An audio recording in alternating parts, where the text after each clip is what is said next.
Welcome to our Peabody School Committee budget meeting. This meeting is being recorded by the Peabody School Committee's recording secretary, Deanna Harris, and taped by Peabody Access Television. Before we begin, can we please stand for a moment of silence followed by the Pledge of Allegiance?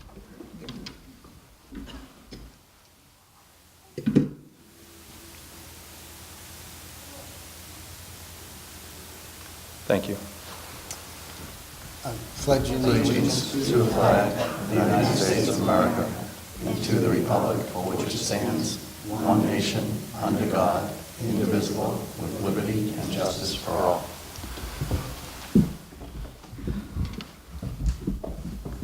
As a reminder, this is a continuation of an earlier budget meeting. There will be no public participation at this point, but there will be at a later meeting. I'd like to first start off by handing, actually we received some documents from Mr. Stanton, so motion to receive. Second. Thank you. And I'd like to hand off to Dr. Levine to start off. Thank you, Mr. Chair. Just some updates, which you have, but I just wanted for the public consumption some updates. In the top half of the amount of cuts, we were able to do some increases to certain line items from the last budget recommendations that you got. And below, where it involves personnel, I have put back all the K-paras at 10 hours a week rather than 15, so it's a 1/3 cut.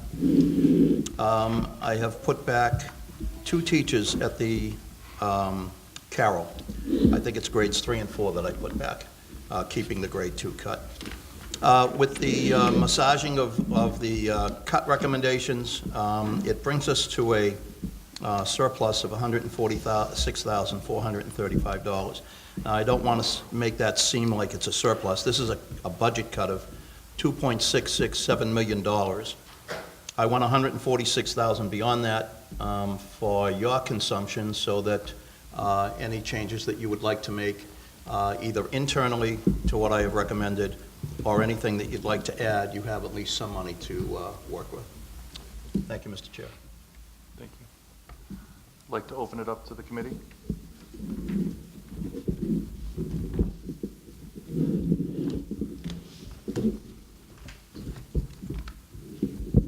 Ms. Carpenter. Thank you. Just a couple of questions for clarification.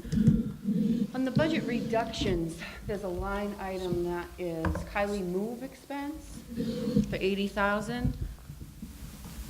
Could you just explain to me how it's a reduction if it wasn't actually in there from before? Through the chair.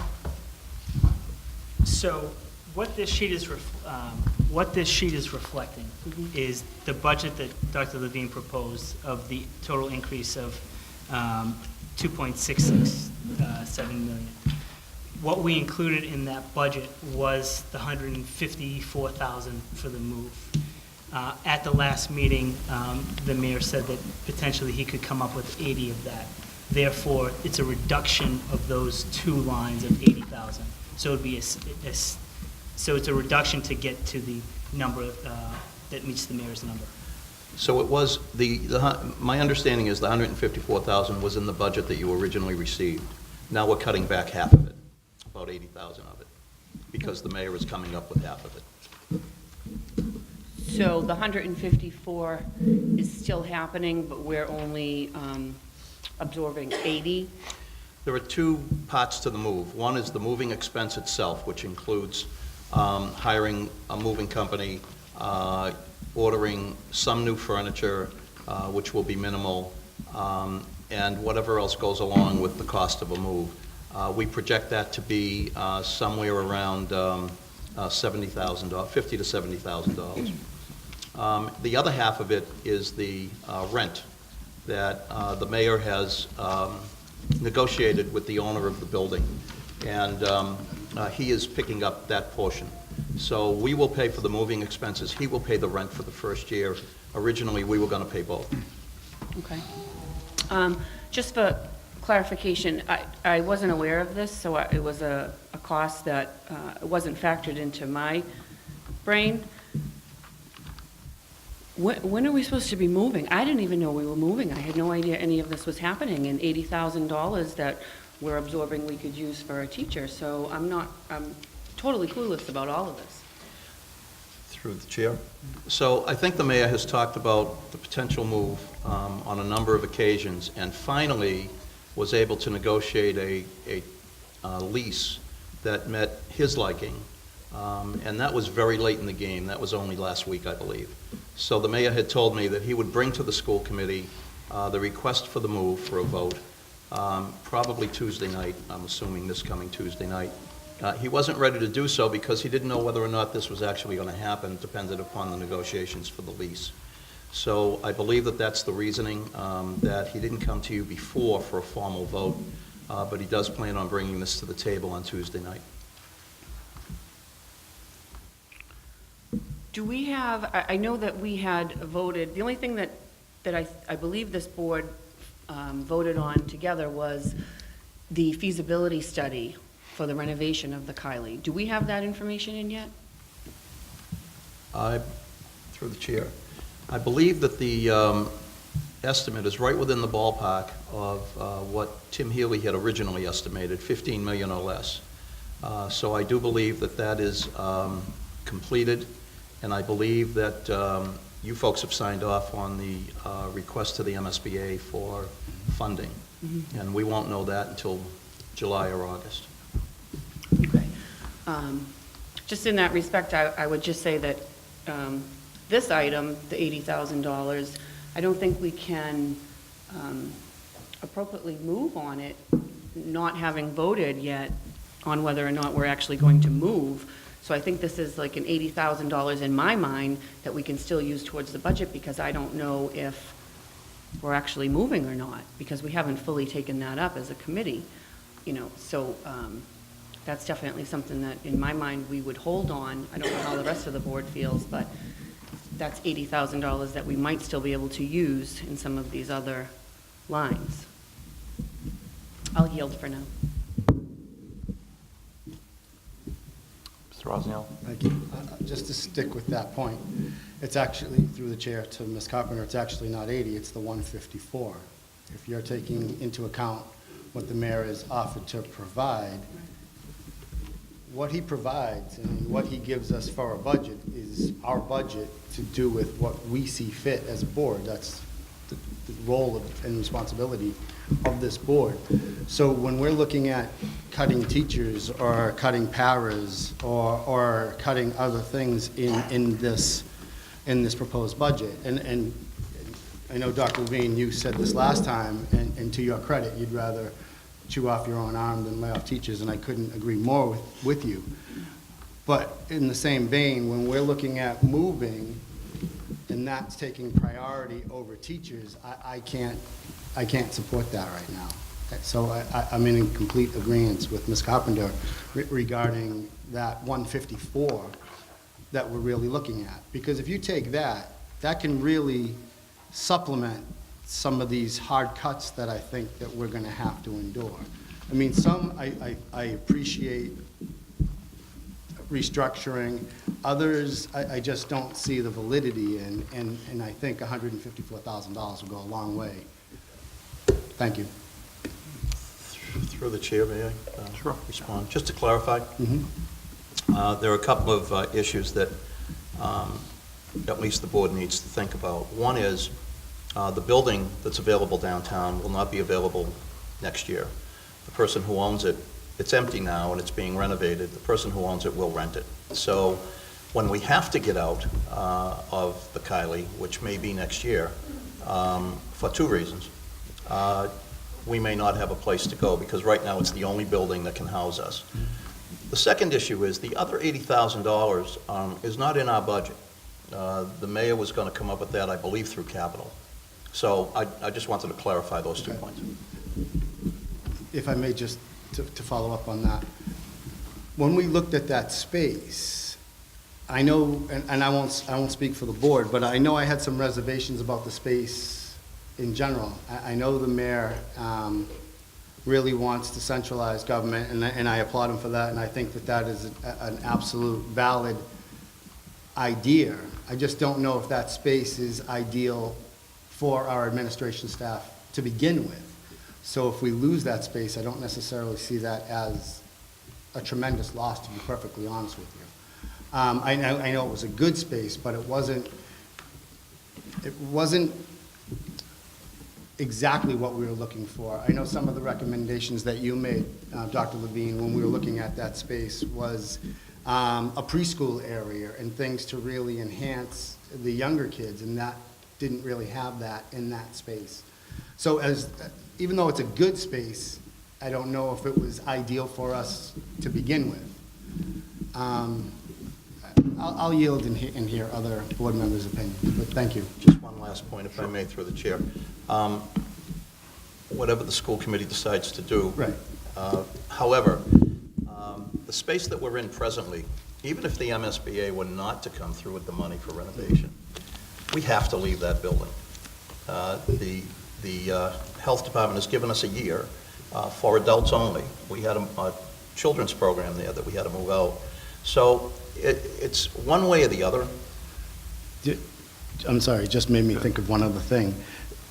Doesn't the building have to be occupied in order for us to renovate? Because I know in the past, and Ms. Dunn may be able to elaborate further on this, I know in the past, in order to do a renovation, the building had to be occupied. So if we vacate the building, we're actually now, and I'm not going to remember the exact terminology, but there was rules and regulations that the MSBA, before it was called the MSBA, had in place where an unoccupied building wouldn't fall under renovation. It would actually be basically a complete gut job, and it would change the parameters of the building. So, I'll yield. So the term is continuous use? Yes. The building has to be in continuous use. We have certainly continued using that building without any break in the action. There will be people that stay at the Kiley by their own choice for a year, and that will keep that building open to some degree. We have people who are very happy to stay for 6 months to a year in that building and not move downtown. And they happen to be people that we can do most of our business with either by stopping at the Kiley for the business that we have to conduct or doing it by phone or computer. So the building will remain occupied no matter what for at least next year. Last point, I promise. So if it's already going to stay in use, and I know that this is kind of the peak of our budget woes. This is the peak of this building. This is the peak of Essex Tech. To me, it just makes sense to push this $80,000 or $154,000 off into July 1, especially if we already have staff remaining in that facility. It's just that through the chair, we won't have any place to go next year when we have to get out. So we have to identify, if that's the case, if we stay at Kiley a year, we have to identify an alternative site. Absolutely. Fair enough. Thank you. You're welcome. Mr. Olympia? Mike, through the chair, my question was asked and answered. Mr. Hockman? Thank you, Mr. Amico. I don't know any other way to do this with the daunting budget that we're looking at, but to go line by line to some extent. So why don't we just get at it, I guess. And most of these questions are going to be directed to you, Mr. Stanton, through the chair, and most of them are truly because I don't know the answer, so I'm hoping to be able to, you'll be able to identify the reasoning or the rationale for it with the assistance of Ms. Mertag and Dr. Levine. If we go to the FY18 line item budget draft, the first question I have with regard to this page is the curriculum development total, which is about a little more than halfway down the page. In our current budget, it has an allocation of about $750,000 and 9 FTEs. And in the proposed budget, it's reduced to 1 FTE and 146,000 and change. First of all, what is this? Through the chair. What this is, we have 8 ELL teachers that are, 9, that are current, well, 8 are currently budgeted in AU 13. Per the auditor's recommendations, we have to now budget the ELL teachers in the location in which they service.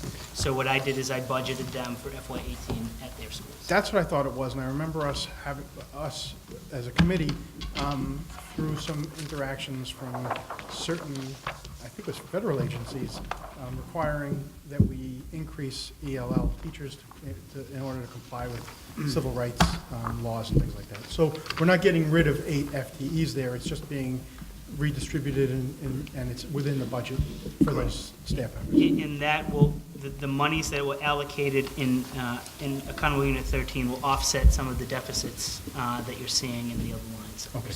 So staying with this document, just for, I think, one more question on this document. The FTE difference, and I'm assuming it's the difference between fiscal year 17 and fiscal year 18, is 36.00 FTEs. And I don't know how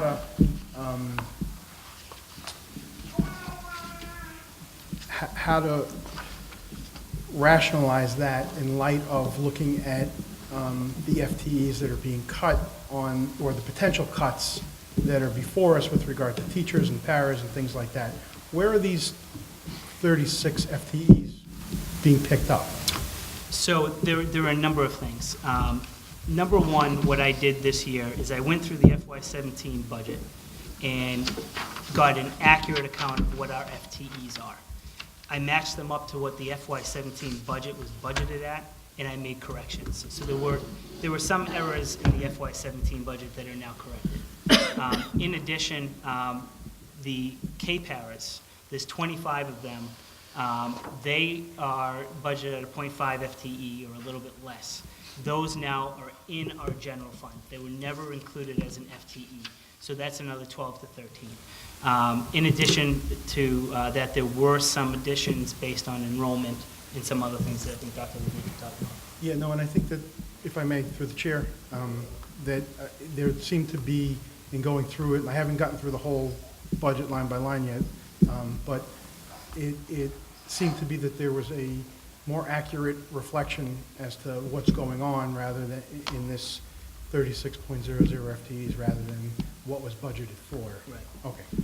And just to clarify, when you go through the budget and you go to each accountable unit, there's a little narrative, and that's explaining what the difference is in the FTEs. There's a sheet behind it that's a summary. So I give the narrative, and that supports the summary. So every change in an FTE, you'll be able to see, and I speak to it. Yeah, no, and I appreciate that, and I thank you, and that's one of the benefits of the budget book that we've had historically, and we have again this year, is the rationale for those changes.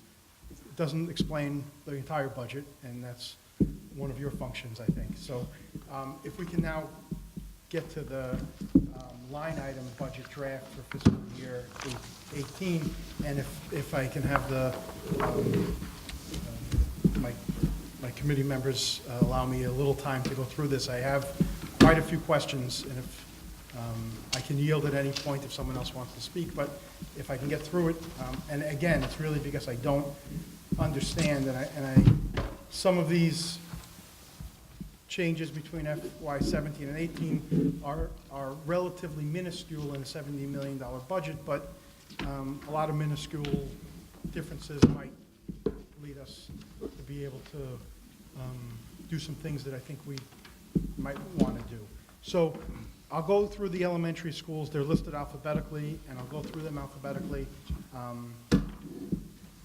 And my comments that I'm going to make are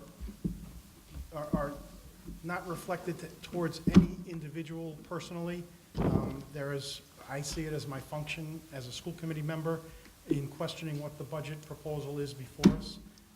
Most of the line items that are going to go through, at least at this point, because I haven't gotten through the whole budget, and I'll revisit some of this stuff later, maybe tomorrow or next week, will be in non-personnel, but I think all of the items I'm going to talk about today are personnel, with a lot of people that work very hard and are are important to the day-to-day operations of Peabody Public Schools. So there's nothing personal at all. It's really questions that I have regarding the salary line, or these budget lines. So if I go to the Brown School, I'll start off with the principal's salary. And I see, and we have a wonderful principal at the Brown School who does a great job, and I see a fairly significant difference between FY '18 compared to FY '17. And I don't know that I need an answer on this. I'm just going to point it out as far as something that we might be able to visit at some point. I'm not sure if there's a contract in play, or if it's a proposed contract, or what it is, but it's a line that I identify as having, and it's not a big dollar figure in the difference, but it's a big enough percentage figure in light of the budget proposal that we have, that I'm just bringing it out there. Consistent, and I'll move down to the library para line, and I think this school, more than any other, there was a dramatic, again, the library paras don't make a lot of money, and they perform an important function. So, but there's a dramatic change in that line, not in dollars, but in percentages, and it seems to be the FTE stays the same. And it's also, I don't know if it's a typo that it's 0.63 FTEs, but I think all of the library paras are 0.63 FTEs, and I don't understand that. But again, is this a new person, or is this, what's the rationale for this difference? Through the chair, FY '17's budget was the $8,8975 was underfunded, and the new number that you have there is based on the new contract amount. And I can tell you right now if that includes any new longevity for this person this year. And it's consistent with the library paras at every elementary school. This, not this dramatic of a change, but a substantial change in every library paras line. You're saying that's contractual? Correct. Okay.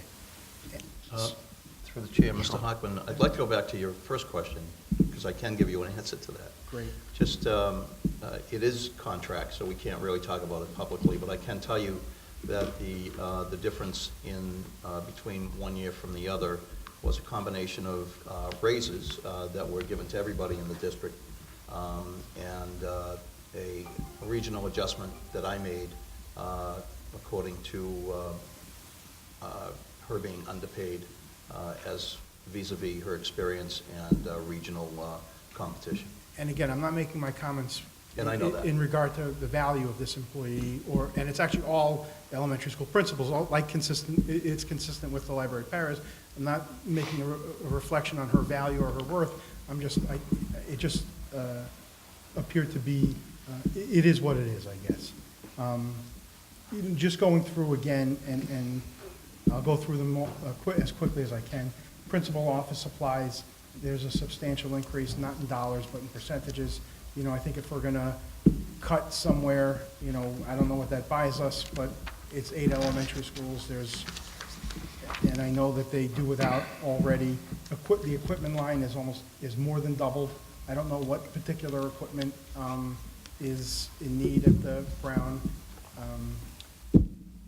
Likely some special ed equipment and some, it's a very high special education school. Yeah. So the purchase of some of the equipment, at least out of that office, would be to service that population. Moving down to the Burke School, I think it's well, I shouldn't say that. The art teacher at the Burke School is 1 FTE, and I'm looking at the art teacher at other elementary schools as being a fraction of an FTE, and the Burke has a population that isn't, I want to say it's the second or third smallest elementary school in the district, so I was wondering why we weren't able to save a little money with, on an art teacher at the, I'm sorry, it went up from 0.6 to 0.8 in the Yep. proposed budget, not 1. Through the chair, this was a correction in the FY 17 to 18 budget. They've always actually had a .6 FTE individual as well as a .2.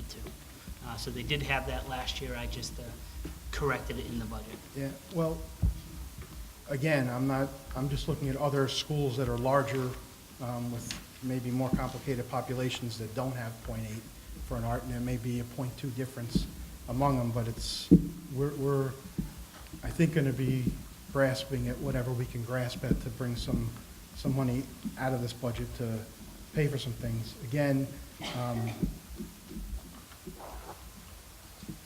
the general instruction teachers at the Burke School, we reduce 1 FTE and increase the line by 2.5%. And I understand that there's, lanes and the COLA and other factors that go in here, but it just seems to me that that's, I'm not sure I understand that. Yeah, go ahead. Well, a number of our teachers who are not on the top step, every year they get between a 5 and a 7% raise, which includes the COLA. What this is it's the FY 17 COLA was not included in this line. So you're looking at basically 2 years' worth of COLA. In addition, I'm sure a few of these teachers increased their longevity amounts, which goes up. It could be 1,000, it could be 500. Each of the schools have an extracurricular teaching line. Is that in addition to I think we approved 6 extracurricular lines per school, per elementary school at the discretion of the principals. Is this in addition to those 6? Which line are you talking about? Oh, so if I look at the Brown, it's line 11 on the FY 18 line item budget. It's line 11 for the Brown, it's line 32 for the Burke. Each elementary school has a line of $3,000. Yeah, through the chair, I believe that is the 6 that you've approved, the 6 activities. Okay, I believe it's 3 academic and 3 play. okay. So that's not an addition, that's something that That's has correct. always been in play. Yeah. Going to the Carroll School, I see, again, and the custodian line. First of all, we're reducing the custodian by 0.5 FTE from 3 to 2.5. And the salary line goes up. I know teachers have lanes and other bumps besides the COLA. I wasn't aware that custodians did, and I didn't understand how this line goes up. Through the chair, custodians negotiate their contract through AFSCME, and they have the same COLA as teachers and administrators and others who negotiate. So it would both be. There is a small step scale as well for custodians. As they have more experience, they do go up the scale.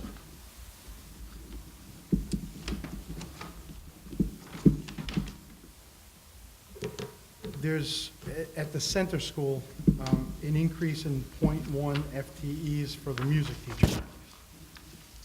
It seems like the population at the center school is going to remain consistent next year as to what it is this year.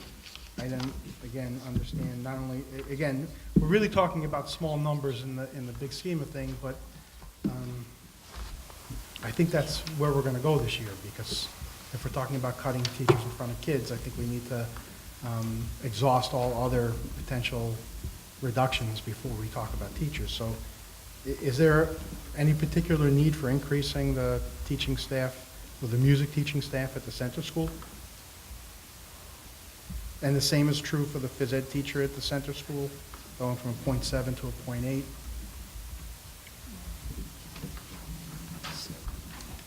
That was just a budget clarification, budget correction. So it's just a reflection of what's actually happening? Yeah.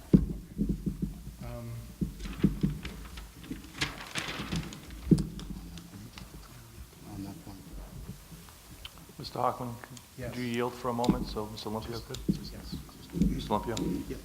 On that point, so with the center school, how come the FTEs for teacher and professional general instruction, the FTEs stay the same, but it actually goes down? The figure goes down, and the guidance professionals too, the FTEs stay the same, and there's a decrease of 27,000. That just, I can't speak for last year, but I believe there could have been a retiree in that, the person in this line that is currently their salary. okay. That's it. Mr. Hockman? So without going through those equipment lines and library power lines for each school, those questions exist for each of the schools, and I thank you for the response that I received.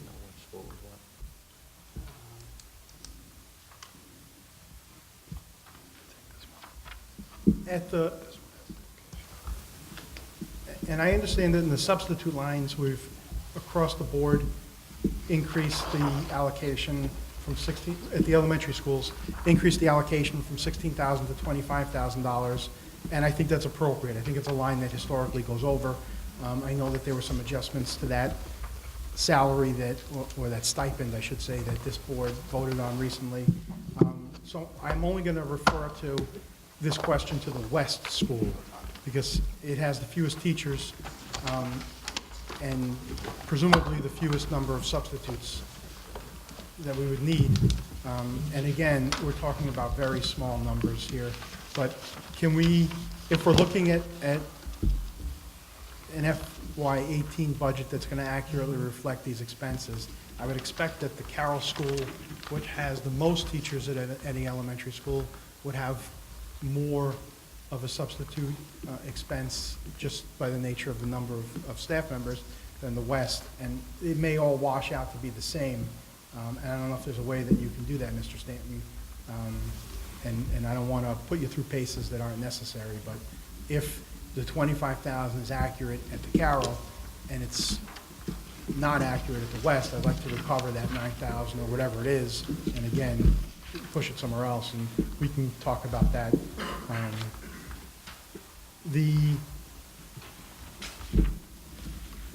Moving up to the Higgins, so the ELL line in the Higgins is a reflection of the first question I had, okay. They had one, through the chair, they had one in their budgeted, and Right. I increased it by 2 to 3, coming from the economy unit 13.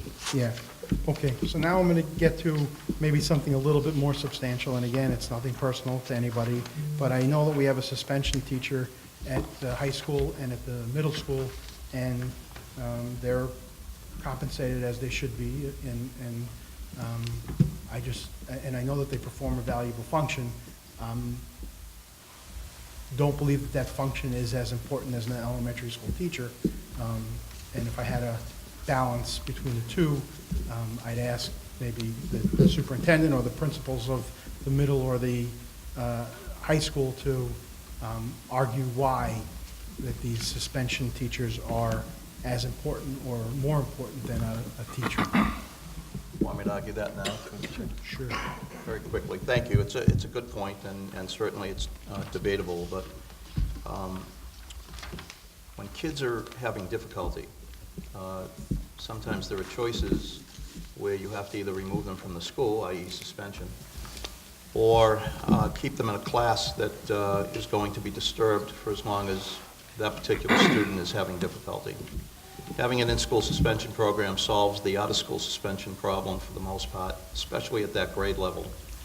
It also gives students a safe place to go while they're catching up with their work and not missing any academia, to able to calm down. Usually that's a day, sometimes it's 2, and at that grade level, usually they can go back to class and function. So I believe that the principal of the middle school would argue the same, that it is a safety valve for kids who are having difficulties. We expect 1,420 kids at the middle school next year. We believe this is equally important to make certain that the classes that are functioning at the middle school are functioning well, and the students who are having either a bad day or a bad couple of days have a place to go without being sent home keeping up with their studies, but not disturbing the rest of the school environment. And Dr. Levine, through the chair, that's the answer I would expect to receive, and I don't minimize the value of the function of a suspension teacher and what they perform in keeping a safe and educationally sound environment for our students. I'm just, if I'm forced to weigh those two positions, I think I know where I'd fall, and I haven't had that conversation with anyone else here yet, but we could potentially talk about that down the road. I'm just trying to, again, identify some places where we might be able to recover some funds to pay for other things. On that point, Mr. Hockman, would you yield for Mr. Rothmel on that course. point? Of course. Thank you. on that point, to Dr. Levine's argument for it, I would agree with Dr. Levine. One thing that this board has really done well, in my opinion, over the last 4 years is get our dropout rate down. And I think that this is a vital cog in that, to be perfectly honest with you. I know one thing that we hear constantly is Tier 2 remediation, supplementing kids, keeping kids out of trouble, and I think this is a safety net before they get out of school suspension and lose interest in our school system. So to me, this would be an invaluable thing to lose, to be perfectly honest with you. Right now, we have a current dropout rate of, I want to say, less than 2%. I think if we lost that, I think that number would just instantaneously rise, and I don't think that that's anything that this board would want. Thank you. Mr. Hockman. Yeah, through the chair to Mr. Roscoe, I don't disagree with you. I'm not saying, No, I know. Yeah. I understand. thank you. Just running down some Higgins lines a little further.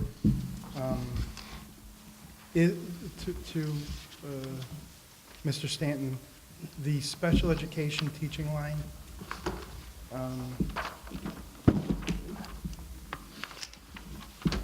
again, is this increase of 5.4 FTEs a reflection of a reallocation of staff members? Correct. We moved some staff, I want to say it was the Eagles program, Right. to, that was housed in accountable unit 17, which is special ed. They are now being budgeted in the building in which they service. Thank you. The teaching intramural line, is that again the 6 stipends that we offer to, or that we allocate for elementary schools? Is that the same rationale for these intramural lines? Through the chair, yes, the answer to that is yes. Some people at the middle school don't take a stipend, Yeah. so it might be a little less, but yes, that's the answer. And then I see lines 191 and 195 both being performing arts supplies. And again, neither of these lines are terribly large, but I don't know if that's a redundancy and an error, or if that's accurate. Through the chair, I believe one would be for drama and one would be for music.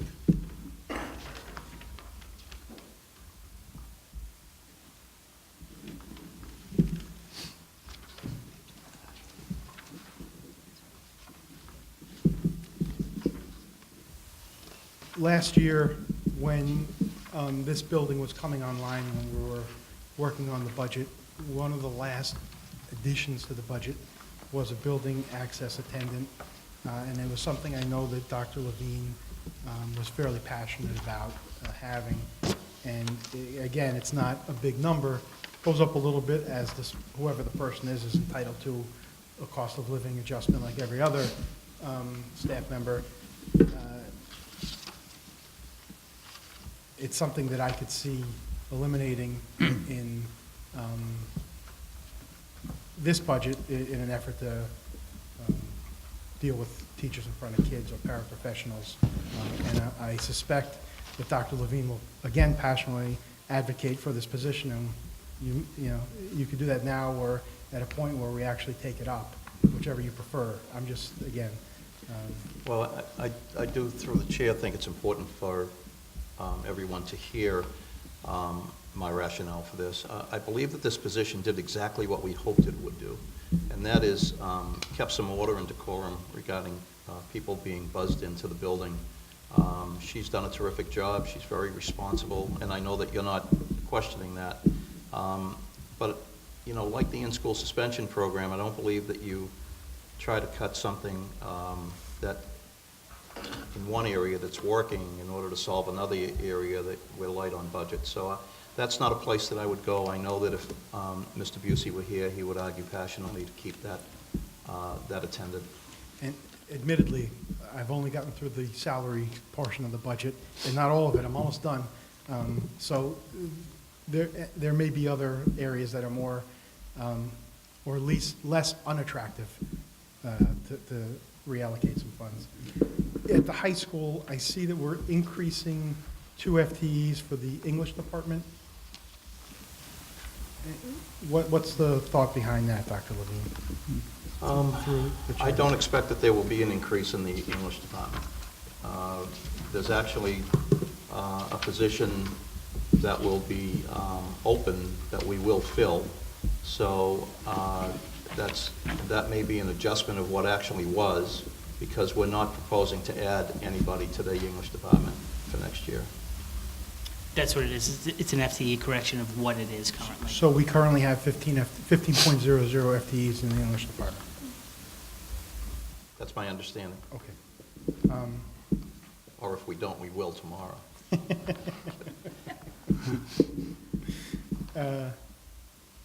You know, it's an area where I go trepidatiously, especially as I sit so closely to Ms. Dunn, because I annually talk about this, and she's very passionate about this, and I absolutely respect her passion and don't disagree with her fundamentally. The foreign language department, the increase from FY 17 to 18 is a little over 10%, barely over 10%, with the same FTEs. And again, I understand steps and lanes and COLAs.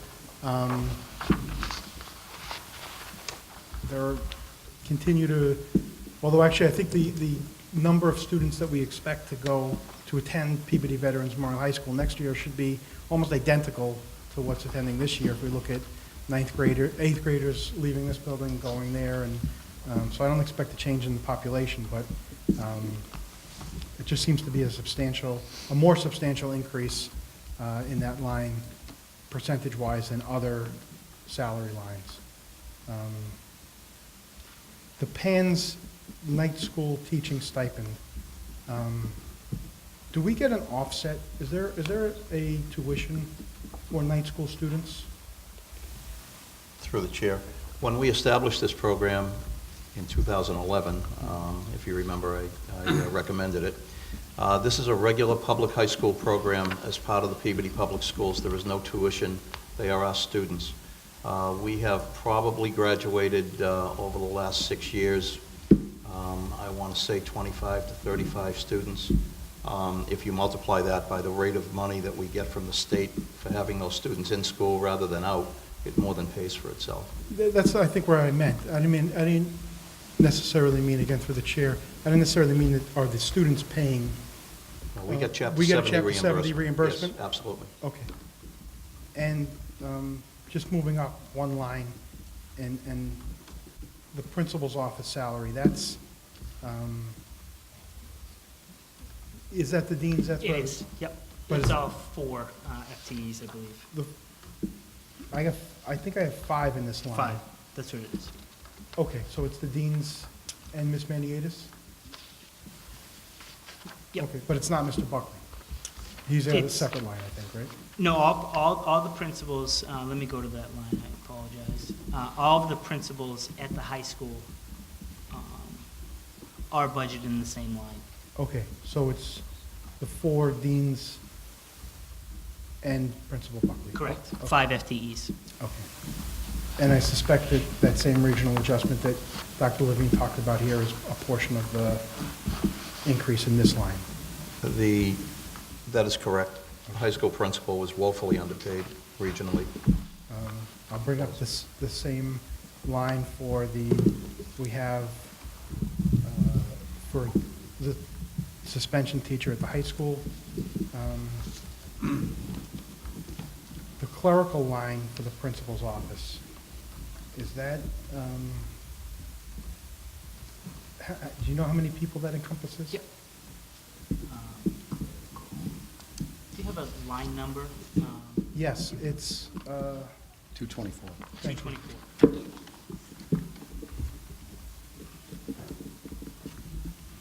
So that is three bodies, Okay. 3 FTEs. Yeah, I see that now. Okay. And this is the last line I got to on the budget, so I'll only have a few more questions after this. The attendance para, not only is it 1.8 FTEs in this year, and I suspect the .10 increase is, again, a more accurate reflection of what we have, and it's not actually an increase in time. And I,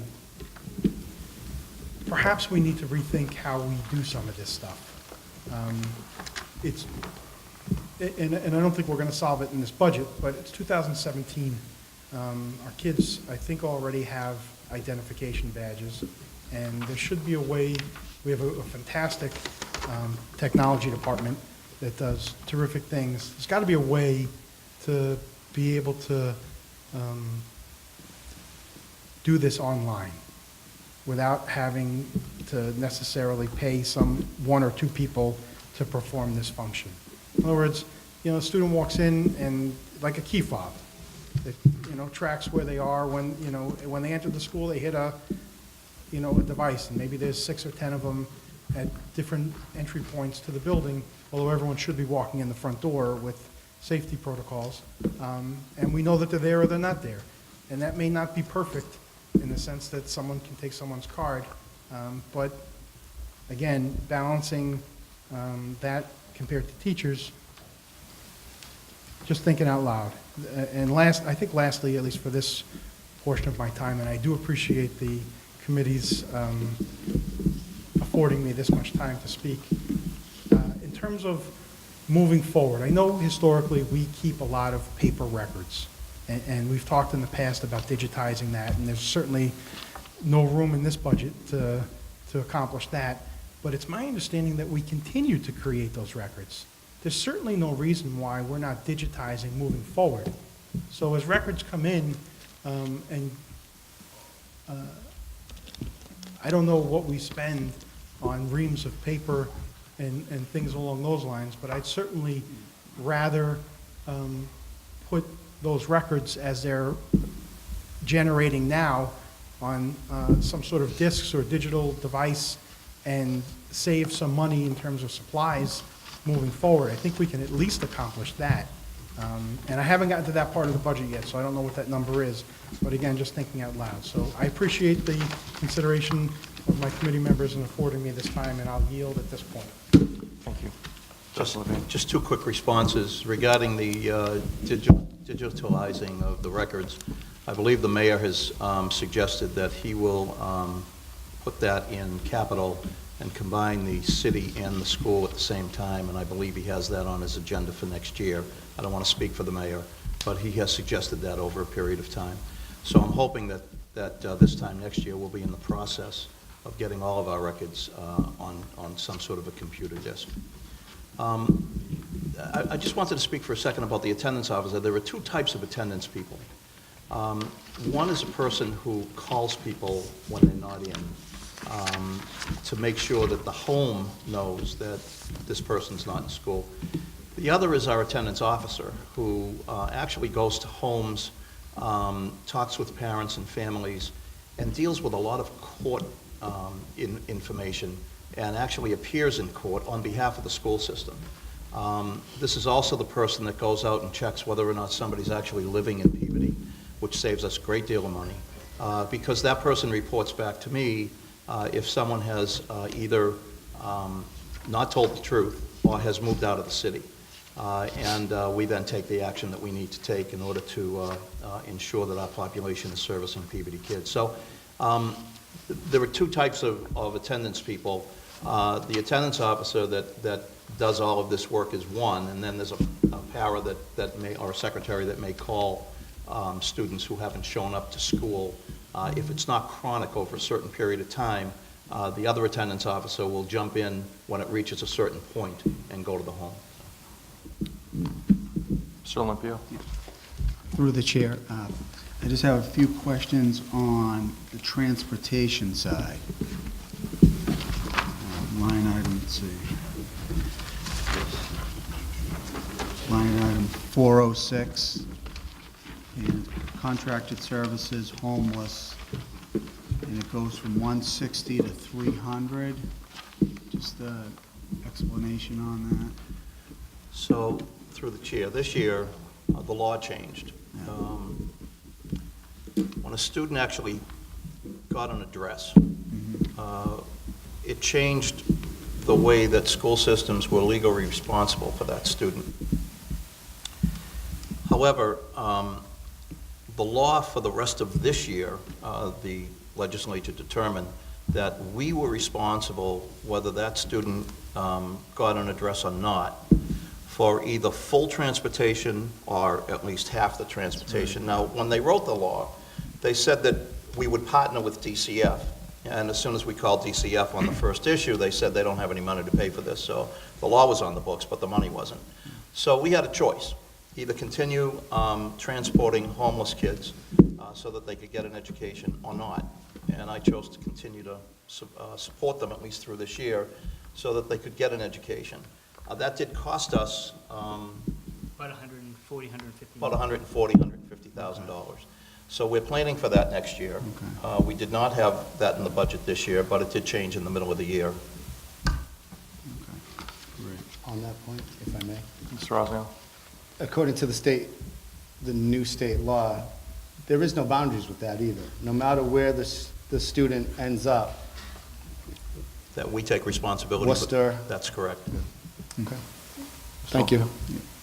Under administration, let's see, there was two items that jumped out at me.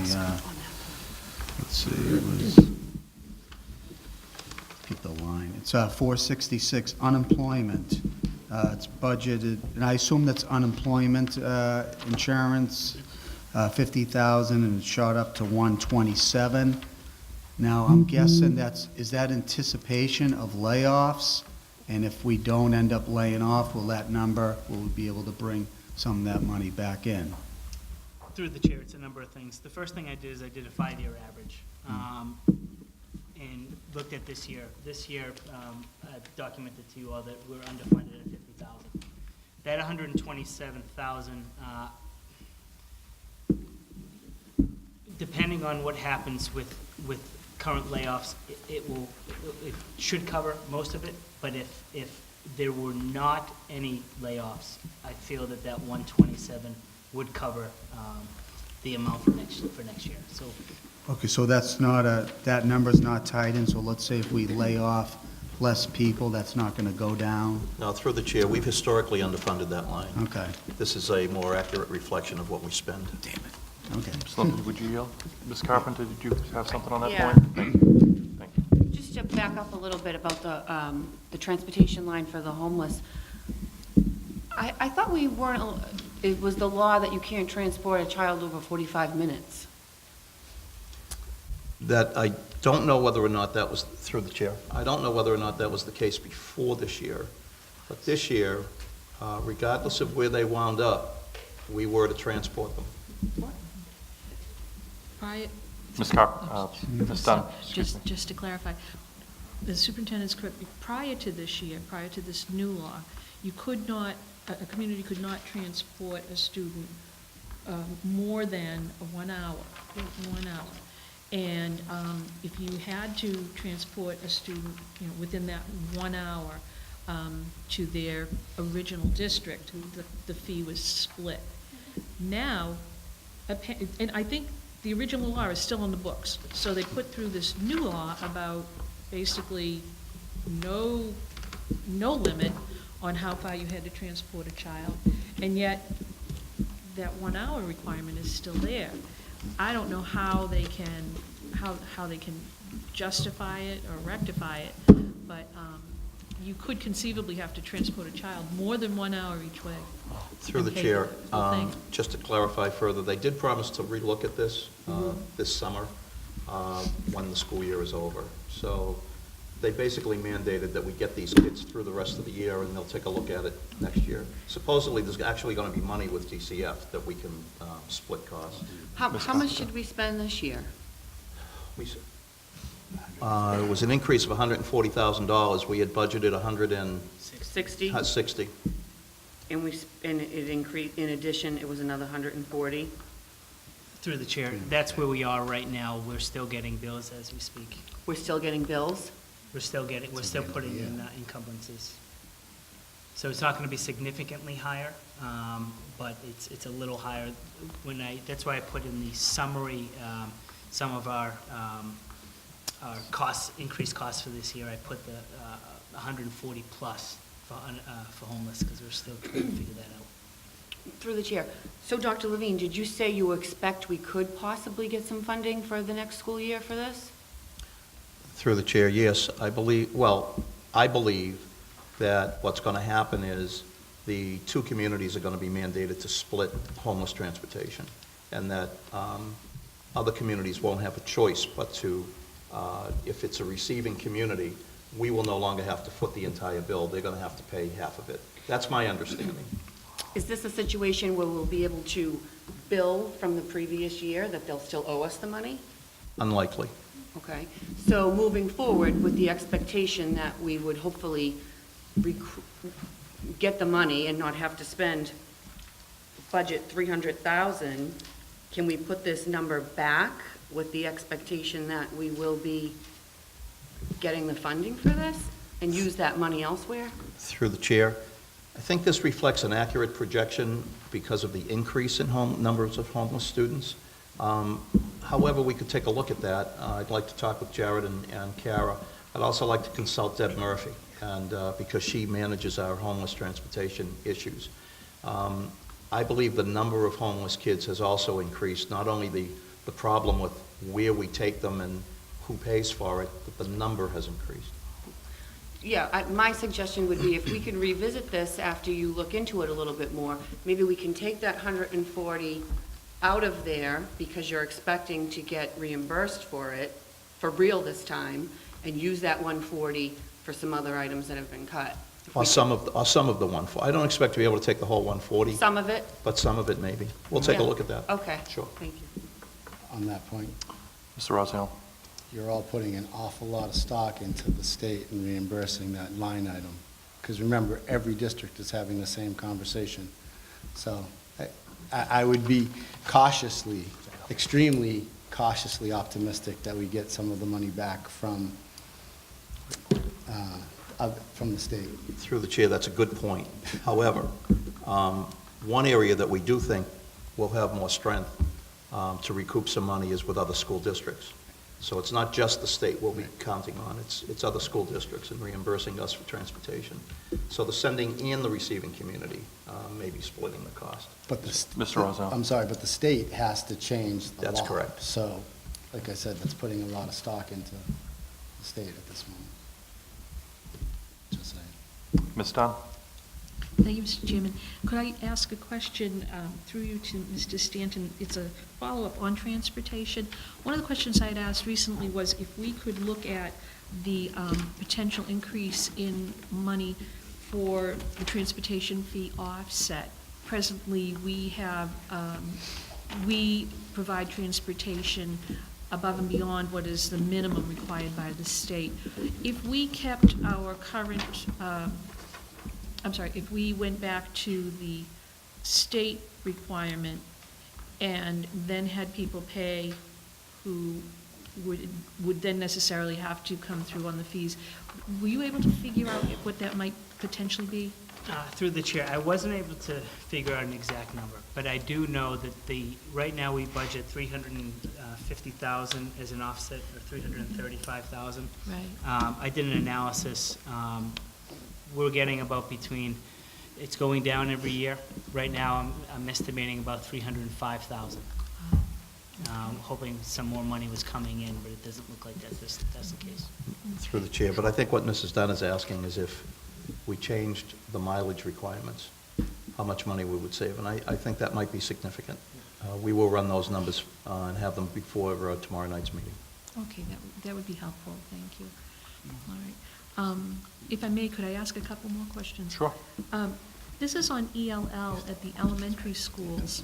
I noticed that the number of FTEs for the ELL teachers, at the Welch it's 1.5, the center is 1.6, but the Carroll is only 0.5. Is that just didn't, it just didn't seem right. Can you repeat that question one more time? I'm sorry. The number of FTEs for ELL teachers, at the Welch, it was 1.5. That made sense to me. The center, it was 1.6. Again, that made sense. But at the Carroll, it's only 0.5, and I was just surprised. I just want to make sure that's accurate. Sure. Through the chair,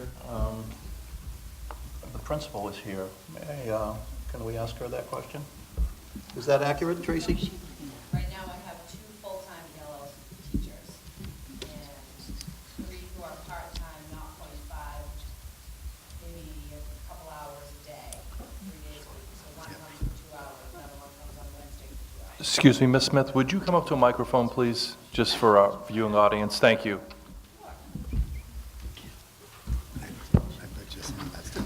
So right now, I have 2 full-time ELL teachers who are at my school, and then I have 3 who come about 2 hours a day, one on Monday, one on Wednesday, and I think one on Thursday, Okay. currently.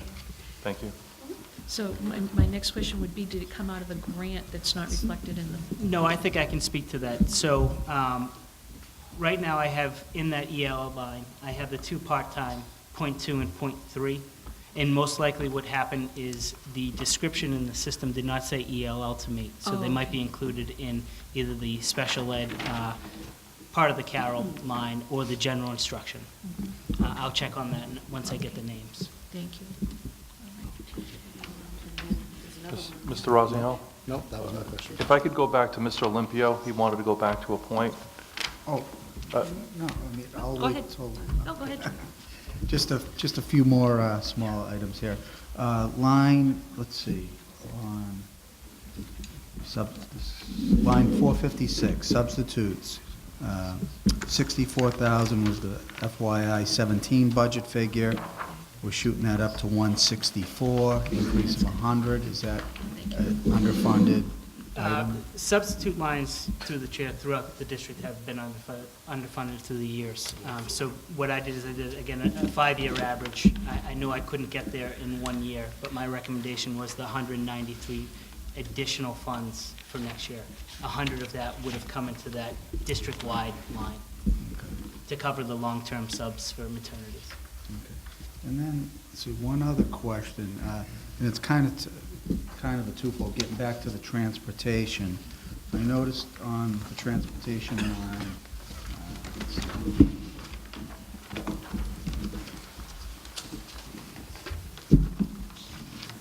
it was actually with the special ed, and it was an increase of 100,000.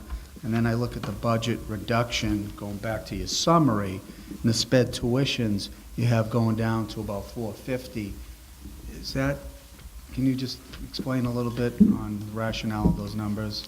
Sped transportation is an accurate figure of what we're spending, and it does take into consideration the fewer number of students that we've actually sent out. We've historically underfunded that line. Okay. So the tuition reduction is an accurate reflection of what we think is going to happen next year, but it's thin. Okay. The tuition, transportation budget for special ed students, however, needed to be increased to reflect what we actually do. Okay. I'll yield for now. Thank you. Ms. Dunn, did you have another question? Not at the moment, thank you. Thank you. Oh, but I will point out one thing. Mr. Hoffman brought it to my attention. The Carroll School has its second line for ELL at the very beginning of the column. So I think your unit is ultimately accurate. I must have been looking at the part-time line. Yeah. Yeah, That's the way they budget, I guess, in two different lines, so yeah, Okay. but different account numbers. that's what it is. Okay, That should be- thank you.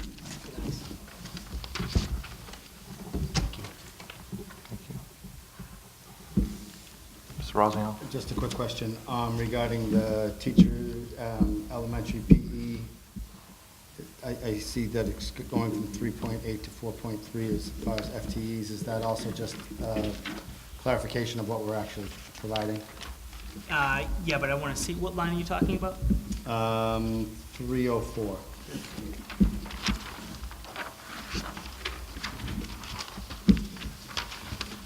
Yes, it's a clarification of what we're currently reflecting. And then the line 315, contractual services and equipment, reconditioning the field, that line's going up as well. Is there something that is contractual as far as maintenance goes? Basically, what I've noticed, and especially after talking to Mr. Sheridan, is every single year, we sort of level fund that line, and then we make transfers in at the end of the year. So this amount does accurately reflect our expenses, reconditioning of equipment, so more football equipment. So this really is the accurate amount of how much they're spending year after year. Does that include the field itself? Sorry, through the chair. I believe so. Let me check that line. There- Yeah, it does. It's a field maintenance as well line. There's a maintenance contract for that field. And then the last question I have, just regarding athletics, is the coach's salary increase. Was that one of those that got missed last year, when we put it into the budget, and that's this year, or that's part of this as well? This is a recommendation of the athletic director. They are not union, is my understanding. I do believe that they did get a small little raise last year, but they Yeah. went a number of years without a raise. Thank you.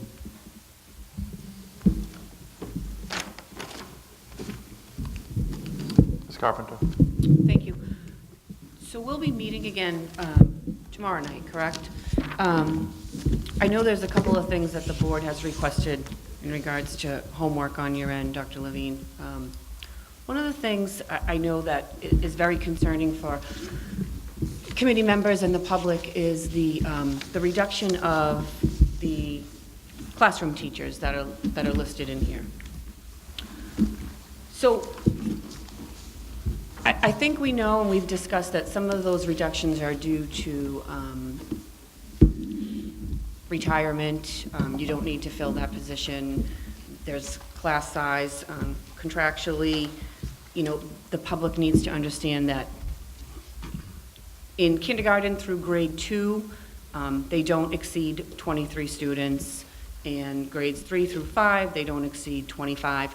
But what I'm hoping from you, and it's something that we've got in the past, is where we have in the budget, it shows the enrollment and then the projected enrollment. Could you give us a spreadsheet on how many children you have in each class per grade through each of the schools? And I think that will give everyone a better understanding of how these reductions are going to happen, if they need to happen, and it shows the class size and an explanation as to why, people just hear, that there's a school losing a grade 3 teacher, but they may not see that the overall, that, there's some movement going on. So I just think that sheet might help a little bit. It will help me, definitely. I'll give you, through the chair, a grid, Yes. and I'll bring that tomorrow night. I'll actually try to send it to you tomorrow, so you have a chance to look at it before tomorrow night. Thank you. I'd appreciate it. Thank you. Yep.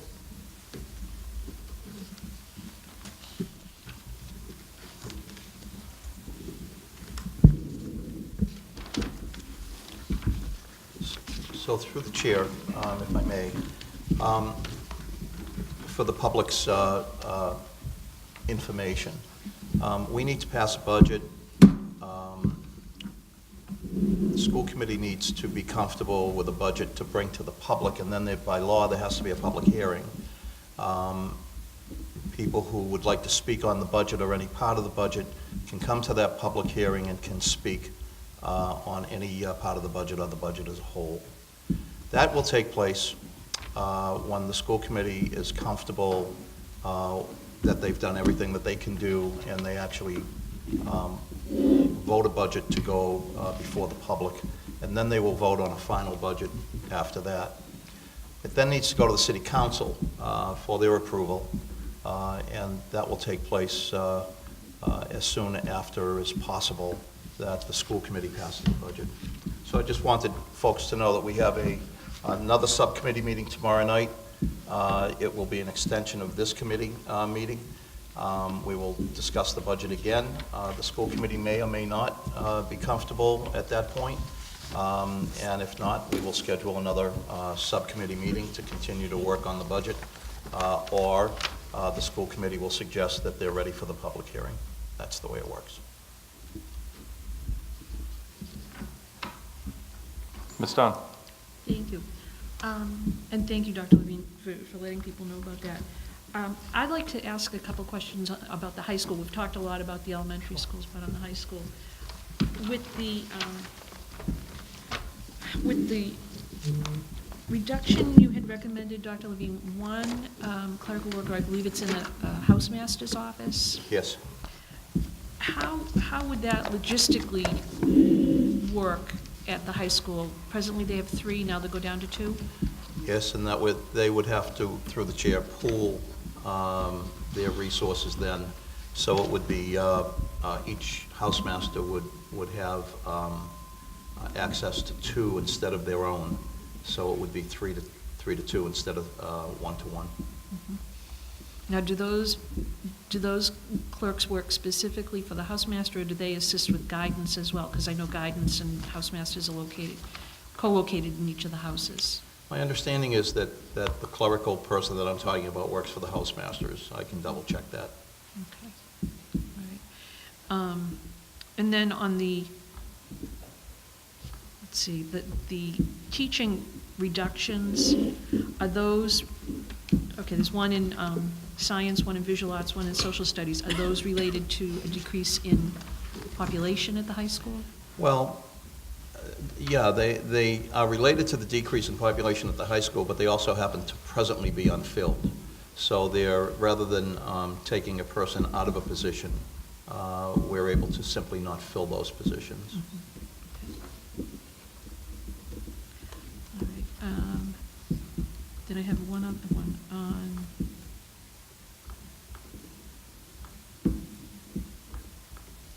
this would be on consumer science, that a teacher is added. And how is that placed into the budget on consumer science? Consumer science. Go ahead. Through the chair, so the FTE went up by 1. That was a correction. I believe, actually, I know what happened. They were budgeted in the VOC accountable unit, which is 12, and I put them in the correct spot, which is consumer science, based on the principal's recommendation. Okay.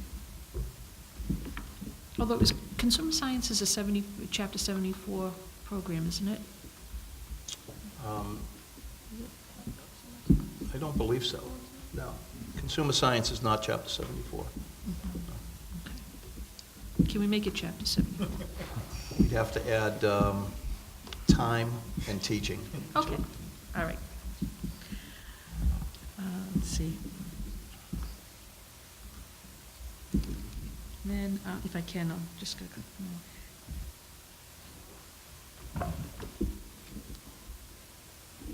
One of the others was it a guidance counselor or a school adjustment counselor at the high school that was going to be changing? Guidance, two guidance counselors. Okay. Now, one of those would be put back as a new director of guidance K through 12. Okay. So it's actually a total reduction of 1. Okay.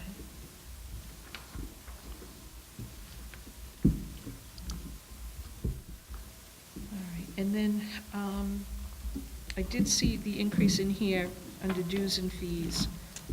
Is that for the NEASC accreditation? It is. Yes. Okay. And how long, is that just the beginning of the process, or is that going to complete? Will it just be that 1 year? Through the chair, it's a year of self-study. Multiple committees will be formed by the principal. Committees will work all year on their self-study and be ready to accept the NEASC commission. And they can come at any time the following year, and they spend, I think, 4 days. And we're responsible for all of those costs, including housing, meals, et cetera. So there's quite a bit of work to do, and we're beginning the process now, but it's going to be a long, somewhat complex process for next year for the high school. Because it's a $51,000 increase. Is that going to be another $51,000 after that? Or is that like a the preliminary work that has to be done this year, would that be covering those visits as well, or is that an additional funding? Through the chair, there'll probably be additional for the following year when they actually come on campus. There's a variety of costs that are associated with the self-study, including stipends for coordinators who are doing the extra work. So we're trying to build in as much of that as we can. Okay. All right. And that's all I have at the moment. Thank you. Mr. Olympia? Through the chair, I had actually 2 other items I wanted to follow up on. Under the budget reductions, special education, legal, and workers' compensation. Did we have a workers' comp audit that they adjusted?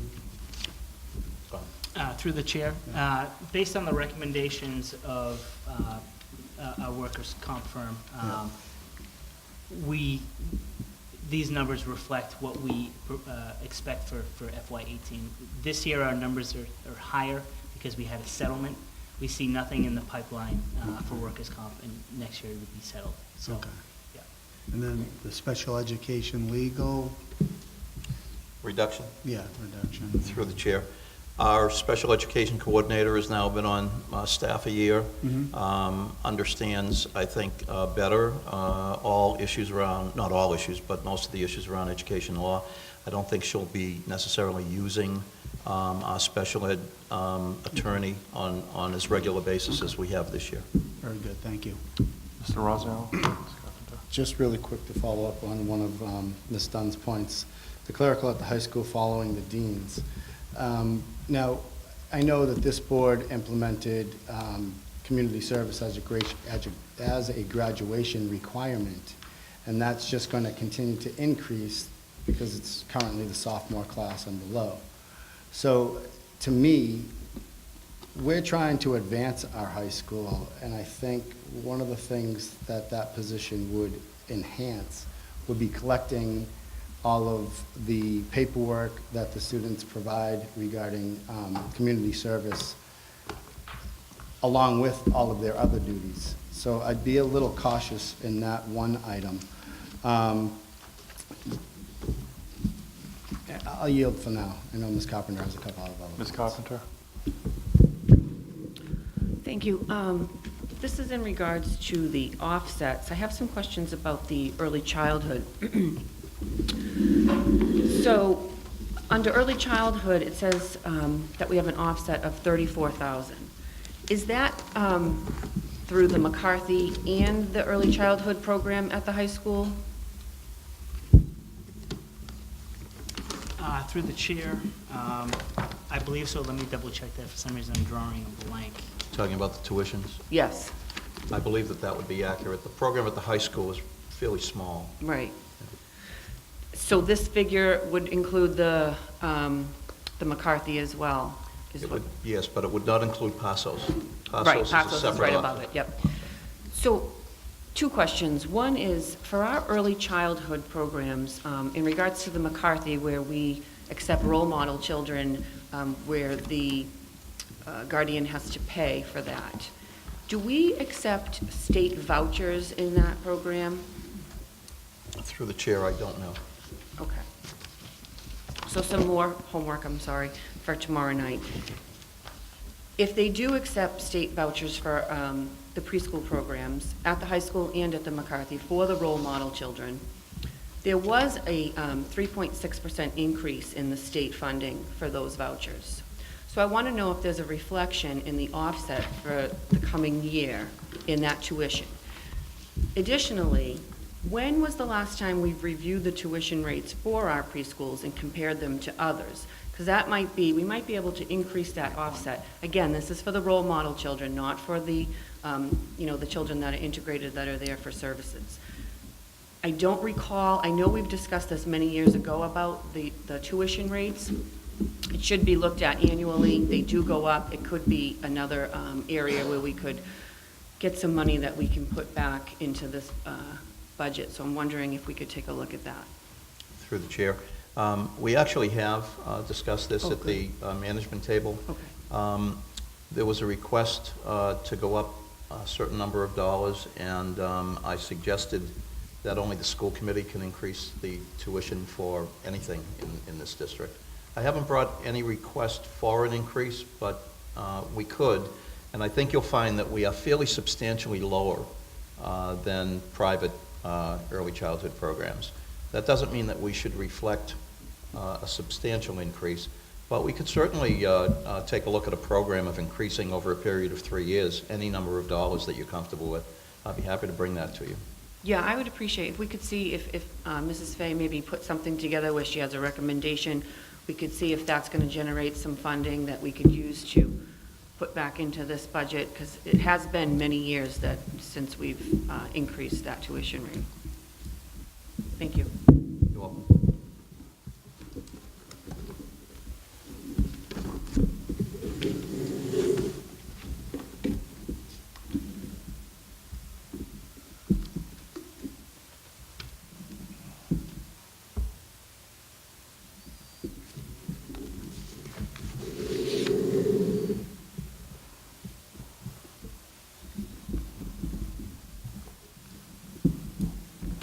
Ms. Dunn? Thank you, Mr. Chairman. I have a question regarding line 288. It's before school program materials. Is that, if anybody could tell me what those are for? Is that the box program? Please, that'd be great. Thanks.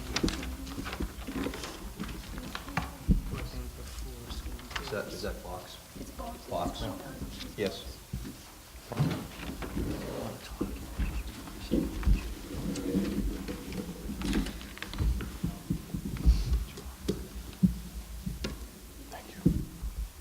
Now, are there consumables with the box program? Through the chair, that is small stipends for and materials for both the person who runs in each building, very small stipend, and materials as well. Okay. Yes. Thank you.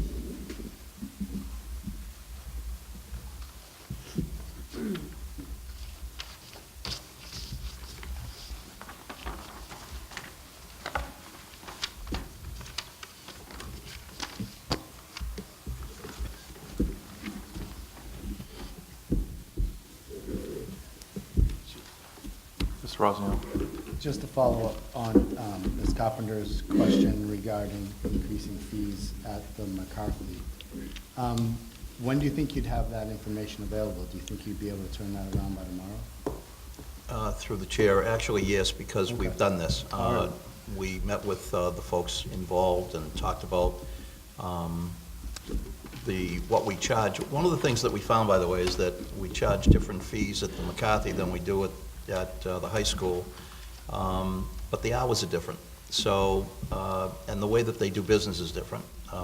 One charges for the whole week, whether you use 2, 3, or 4 days, so that they have a regular revenue.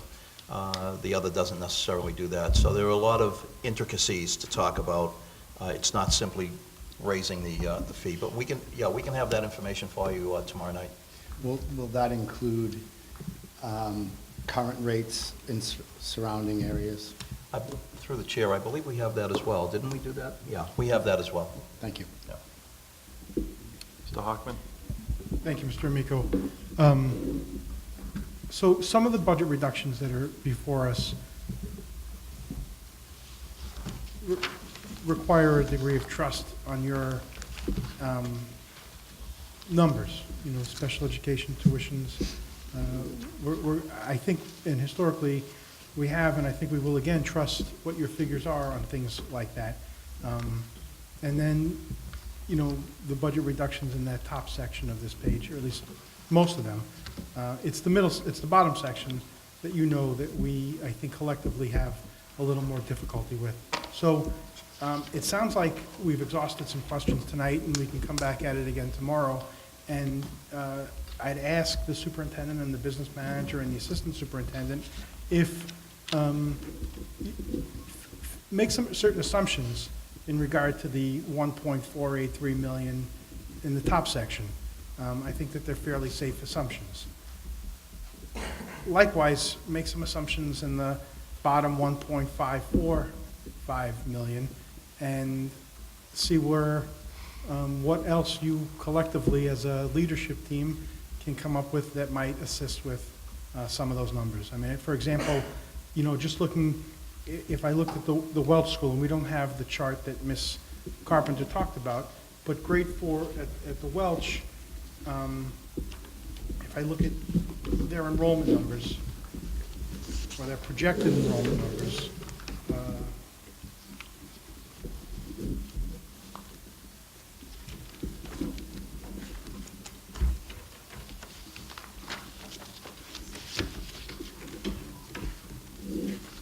I suspect that what you're going to show us in a chart is 3 teachers for 74 children, which is 24.33 pupils per classroom. And again, and I think the mayor was right in our meeting last Tuesday, it's not fair for us to simply say, we're not going to support that. We've each identified some areas where there may be some cost-saving measures or some risks that we're willing to take. I don't think, well, I'll speak for myself, I don't think 24.33 pupils in the 4th grade class at the Welch, knowing the population that exists there, is something I can support. And I just bring that out as one school. I expect to go through this analysis in a lot more detail tomorrow if you're able to give us those numbers, and maybe think about how we can do business a little bit differently, because there are some smaller numbers in a lot of other buildings that may be able to consolidate, and I don't know if that's a will that this committee is willing to take up, but I could talk about that a little bit more. But I guess in general, if you could look at perhaps maybe prioritizing that list, the bottom list, and also seeing what other avenues there are for us to consider. Through the chair, if I may. Sure. Thank you for that. Elementary reductions, probably the folks that I added in the summer last year, the people, not necessarily the people, but the positions that I'm recommending a reduction in a tough budget year. I'd love to keep the Brown grade 3 at 16. I'm recommending dropping a teacher, and that would create that grade 3 at 24. Now, we all know that we have move-ins and move-outs, particularly at the Brown, the Carroll, and the Welch. So I don't know how that's all going to filter out, but what I would tell you is that I look at these numbers every single day in the summer, and once I reach one of 2 conclusions, either the number is too high or the demographic doesn't work, meaning that the mix in the classrooms is not going to work, I add a teacher. So that's one. The one that you talked about, the grade 4, is actually at the Welch grade 4 from 18, which is ideal, to 23. There are 71 students currently, and that would drop to 3 teachers. So that would be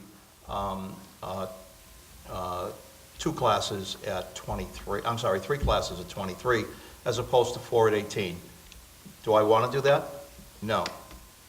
Is it livable? Maybe, because it really depends on what those classes look like and the demographics of those classes. We have these conversations all summer long with the principals. We talk about class size, and we talk about makeup, and I add where I need to add. So I understand the resistance to adding, to dropping teachers. However, doing it this way allows, in my opinion, a budget to be passed with the least pain, with the acknowledgement that adjustments may need to be made over the summer. So I understand very well all of the concerns at this table regarding teacher layoffs or not filling positions, and I agree with that. I certainly agree with that. However, I believe that's an area that I can fix after July 1 if need be, depending upon numbers and makeup. And that's why you have what I've recommended.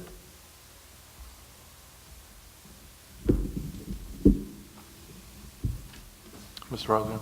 Thank you. To Mr. Hockman's point regarding the top section, I mean, I'll speak for myself. Minus the Kylie moving expense, I feel comfortable with moving forward with the top section. I don't know if everybody else is in agreement. So if you take the $1,483,634 and you minus the moving expense of the Kylie, because I still am not sold on that, to be perfectly honest with you. And that gives us a number of $1,393,942. So I would be inclined to at least move forward, just so we're moving in a forward direction with the above the line, I'll call it, recommendations that Dr. Levine has laid out, with the caveat being the Kylie moving expenses. So I would actually make that in the form of a motion. So moved. Second. I'll second. On that motion, Ms. Carpenter? Through the chair, Mr. Rosenthal, I understand what you're saying. I would be more comfortable at this point if we could wait and see a reworked sheet from Dr. Levine, where some things may change on the bottom level, may affect the top level. I'd just be a little bit more comfortable after we meet again.